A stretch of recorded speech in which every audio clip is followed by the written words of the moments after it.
Hello and welcome. Today is Halloween, so I thought it'd be a good time to ask, are you ghosting your self-care routine?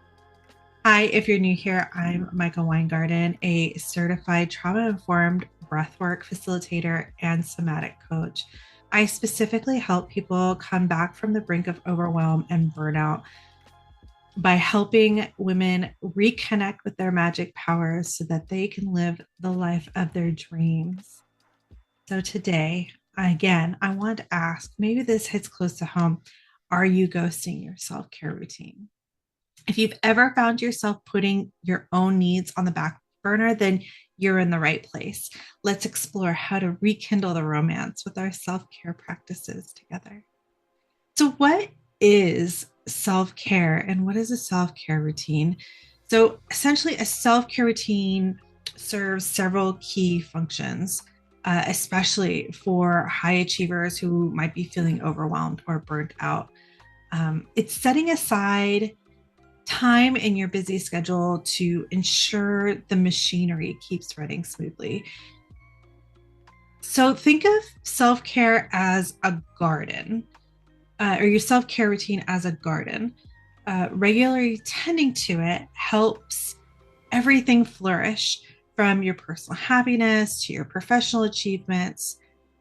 Why it's important to have a regular self care practice, there's tons of benefits. One is you create consistency in nurturing yourself, showing yourself that you are a priority, your needs are a priority, and who doesn't feel good when they're seen and validated and put forward as a priority. Number two, stress reduction. We have too much stress in our busy lives. Having a self care routine helps slow things down, gives our bodies a moment to react and relax. Self care routine improves your physical health. When you are less stressed, that has a pronounced impact on your blood vessels, on your heart, on your digestive system. Everything gets better when you're taking better care of yourself. We know this. Emotional resilience. When you're making time to take care of you on a regular basis, your emotional resilience grows. This can help you face challenges. And when a sudden stressor comes up, like a flat tire or something going wrong, like you're able to handle that better when your emotional resilience is improved. When you have a self-care routine, you have enhanced productivity. It sounds weird, but when you feel good, you're able to produce better, you're more efficient, the quality of the work that you put out, even if it's just in a hobby or something for you, everything gets better.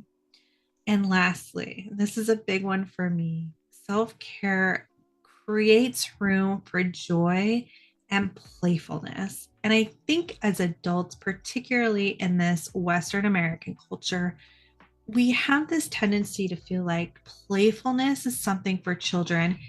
It is not. Our bodies were designed to move and play and express. And I think coming home to nurturing that inner child and coming home and introducing that playfulness can make life a lot more pleasant. I know I feel better when I'm able to go and play in the woods or go play on the swings on the swing set at a playground. Just try it sometimes. Everyone loves to play a game. I bet you do too. So let's talk about the ghosting phenomenon. In the dating world, ghosting is when you make a connection with somebody and it seems like it's going great. And then all of a sudden, you don't hear from them again. There's no explanation, there's no follow up. They just poof, gone. They're a ghost, right? So, when I talk about ghosting your self care routine, it's kind of similar. You maybe had something really good going, and then life happens. Maybe you go on a trip or something out of the ordinary, a major life event, and what was working for you in the moment was no longer an option. Or maybe you just slept in one day and that turned into two. And now you're like 4 weeks later wondering what happened to those really good habits that you built up a month ago. I want to just say there's nothing wrong with you. If you found yourself in a place where you've neglected your self care routines, especially if you had them before, there's nothing wrong with you. Or if you didn't even know about any of this in the first place, life happens. Let me just tell you, like, I'm coming off of like a couple of months where I wasn't doing any positive self nurturing. I let go of all the practices that were nurturing before because I had a major life shift. And sometimes that's just what I'm a work in progress. It's okay to be a work in progress. It's okay when systems that you had before are no longer working for you now. It's a good time to be curious and, hey, get playful and find out what's going to work for you now. There are legitimate reasons for abandoning a routine that isn't really ghosting. Now it's time to jump back in and hopefully craft something that's going to work better for you in the now. So the downside of neglecting your self-care, it's not just leaving you off balance, it has real consequences. You might feel perpetually tired. Maybe you're getting sick more often, experiencing increased anxiety and stress. Emotionally, it can lead to feelings of low self-worth, disconnect, even resentment towards yourself and others. On the flip side, consistent self-care works like magic. It's not just about bubble baths and face masks and getting your nails done. Those are nice things. Those are fantastic things. And maybe that's part of your self-care routine. Those feel, like treats to me, but choose your own adventure. For me, it's about creating moments that recharge your spirit and body. Oh my gosh, my friend Jennifer would say that getting her nails done is definitely that. So, not knocking what you need to do, but with a regular practice, you get benefits like improved mental health, enhanced self-esteem, and deeper connection with yourself, your needs, and your desires. That's a huge win.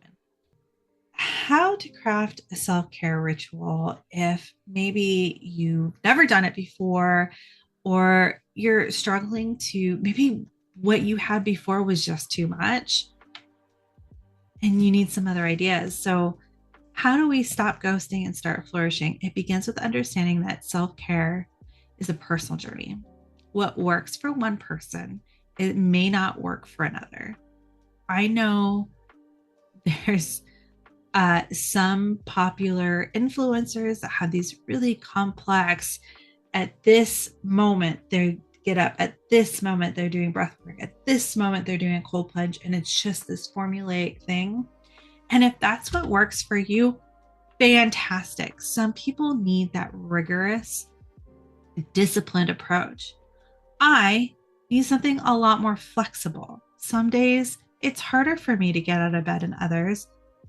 And I need to adapt my self care and my morning rituals to accommodate for that. Sometimes I'm out a little bit later and I need to adjust my self care evening routines. And if the fact that I have multiple routines throughout the day scares you, please, please. Sometimes it's lighting a stick of incense and taking a deep breath and then putting that stick of incense out and going to bed, right? Like these are elaborate. They're simple. I work best when I can maybe mix things up. So I'm going to advise you to start small. Pick one or two activities that feel doable and enjoyable.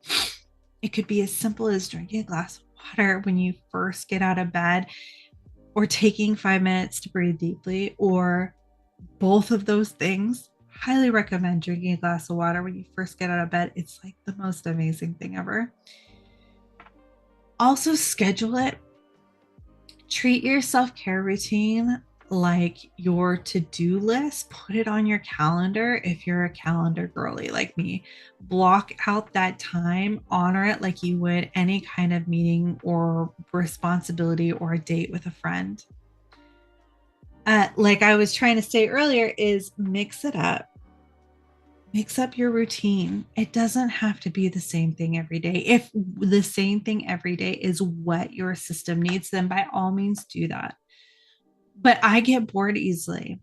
I need something a little bit fresh every day. So I actually have like a menu of things and different time scales for things. So that depending on like what I've going on, if I feel stuck, like I want to do something, but like the normal thing doesn't feel good, I have options. I have options that I can mix and match in order to craft something so that I'm doing something joyful for me every single day, no matter what the situation is. Exploring different forms of self care to keep the excitement alive and cater to your evolving needs is perfectly acceptable. Doing the same thing rigorously every day is also acceptable and encouraged if that's what you need to do. And then over time, reflect and adjust. Maybe something that was working for you before isn't working for you today, and that's okay. I had this all meditation I was doing where I just chanted for 20 minutes, like not all in one breath, obviously, but 20 minutes every single day. And that was super fucking nourishing for like 6 months, which is kind of a record for me. And now it's getting up and doing, I don't even get up. I lay in bed and I do yoga. that's that's what my system needs because it's actually cold now when I wake up in the morning and not sweltering. And I don't want to get out of bed, but I know I need to start moving. So, doing that yoga like from bed is what's super nourishing for me right now. And then next week, it might change. 2 months from now, it might change. I don't know. I just flow with it. I am a different person every single day. And that's what my person needs is some flexibility and some novelty. So, in closing, I want to emphasize that self care isn't selfish. You do need to put yourself first. It's like when you're on an airplane, if you've ever been on an airplane and they say, put your oxygen mask on first before you help other passengers, including your children, you have to take care of you first. If you are not a priority, no one else is going to make you a priority. You have to take care of you. Self care is essential. Dedicating some time to nurture yourself is not only replenishing your reserves, but it's enhancing your ability to show up in the world and to show up as you and to connect with yourself and get to know yourself, which is so beautiful. Not a lot of us have the opportunity to really and truly get to know ourselves because we're so overwhelmed by what other people are pushing onto us. So let's promise to not ghost our well-being and to embrace it with open arms and an open heart. Thank you so much for spending this time with me today. Remember, it's not about the hustle, it's about making space and cherish the moments that bring us joy. Hit that subscribe button if you're ready to join our community of vibrant, joyful achievers. Like and share if today's video sprinkled a little magic into your day. Until next time, keep shining and treat yourself with the kindness that you deserve. Lots of love.